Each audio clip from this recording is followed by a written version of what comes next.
ni mchanganyiko wa ubuyu,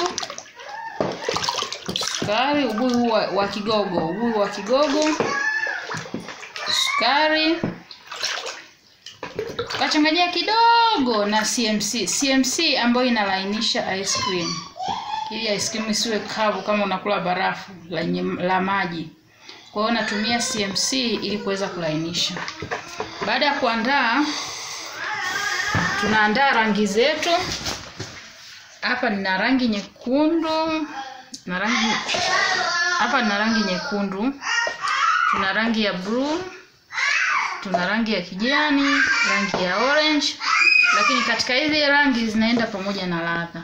Tuna ladha ya maziwa, tuna ladha ya pineapple yani nanasi, tuna ladha ya vimto. Ladha hizi ni za mfano, lakini tuna ladha za aina mbalimbali, unaweza ukachagua ladha ambayo unahitaji. Baada ya kupata hivi, basi unaendelea kuandaa. Unaandaa chombo kidogo ambacho utatumia kwa ajili ya kuweka maji yako haya ya ubuyu. Baada ya kuweka maji, cha kwanza kabisa utachagua ladha yako. Nataka utumie ladha gani? Basi leo mimi nimechagua ladha ya vimto. Ladha hii ni nzuri sana na inapendwa sana na watu.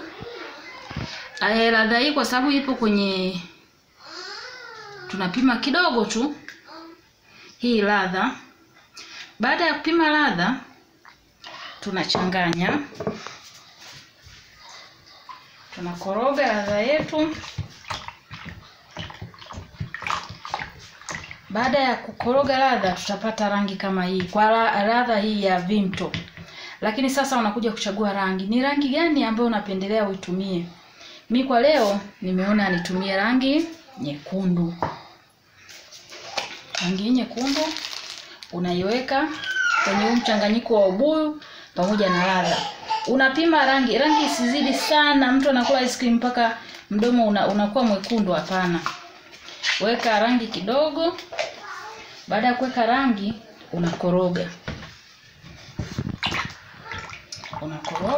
Kisha koroga hapo, unapata rangi yako nyekundu kama inavyoonekana hapa. Baada ya kumaliza hapo, unachukua, mimi huwa natumia vikopo.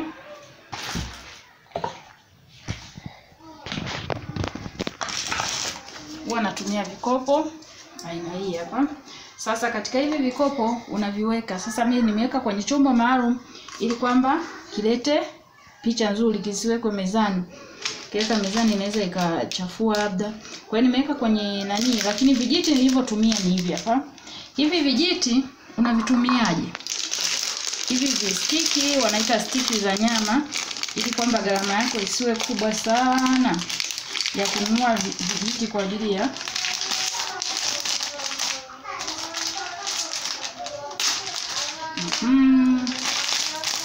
Baada ya kupata vijiti, utapata kijiti kama hiki. Mfano, ukishachukua hichi kijiti, unatumia kukata na mkono. Kijiti kitatokea kama hicho hapo.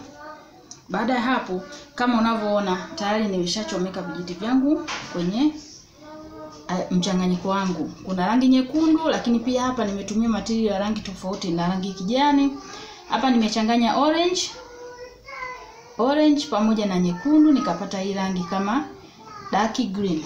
Lakini tuna orange yenyewe na pia tuna njano.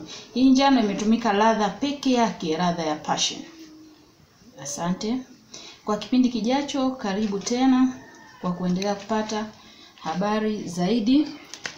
Lakini kwa rangi hii nyekundu, kuonyesha tu mfano kidogo jinsi itakavyokuwa.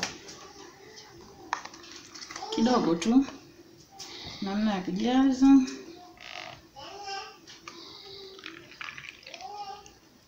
Na gharama yake ni shilingi 100. Hivi vikopo vimechukuliwa vya bei ya shilingi 100. Unajaza. Baada ya kujaza hapo, ndio unachukua stiki zako zile ulizoandaa, unachomeka. Nadhani kwa leo tuishie hapo. Karibuni tena katika kipindi kijacho. Usisahau kusubscribe ili uweze kupata vitu mbalimbali kutoka katika sehemu hii. Lakini kumbuka kwamba mazingira yangu mimi ni ya kijijini, kwa hiyo naendana na hali ya kijijini. Wa mjini wenzetu wanatumia vitu mbalimbali, au unaweza kukuta eneo zuri zaidi, lakini sisi tunatumia meza kutokana na hali zetu za kijijini zaidi. Karibuni, usisahau kusubscribe. Asanteni.